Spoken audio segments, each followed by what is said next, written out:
Kick back, relax. Welcome to the Laid Back Life. It's LaidbackMarco, and welcome to Iwate Japan. As some of you may know, I am an artist, but I've taken a long break from doing art. I always have a lot on my plate. I run a YouTube channel, I'm a competitive gamer, I make music, and I also do art. And I do all those things with varying degrees of success.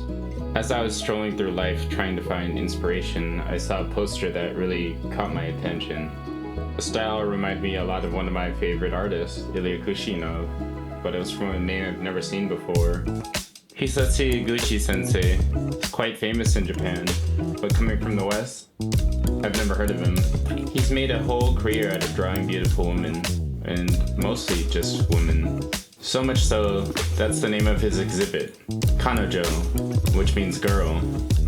But what does it mean to be a girl? What does it mean to be a woman? It's something that's been debated a lot in recent times, and it's something that I'm questioning myself. There may not be a proper way of being a woman in the West, but I would argue here in Japan, there's a proper way of doing everything. In fact, one of the cornerstones of Japanese culture is conformity. There's a proper way to pour sake, there's a proper way to laugh, there's a proper way to carry yourself if you're a woman. Of course, there's varying ways you can express your femininity in Japan, and that's one of these things that this exhibit explores.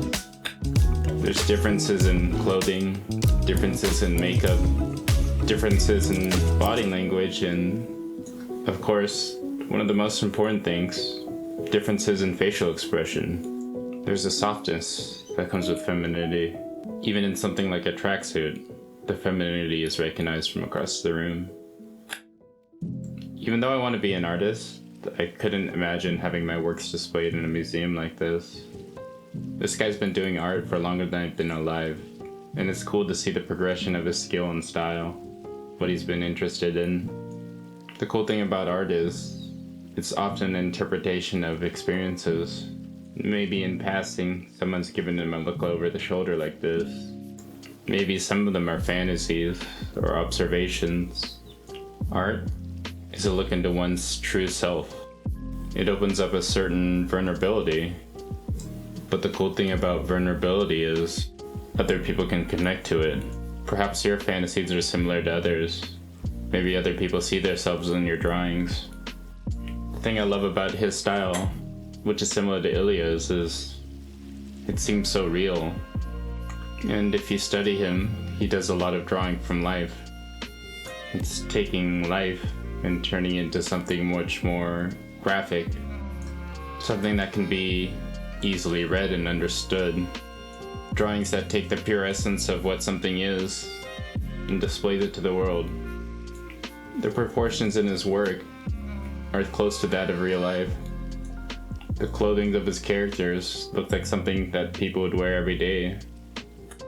For all I know, these are real people, living their everyday lives, thinking that they're not interesting. Because sometimes you need that outside observer to show you what's interesting about yourself. The way you wear your hair, the way you pose, or the way you react when someone makes eye contact with you. My favorite part of the exhibit was in the next room.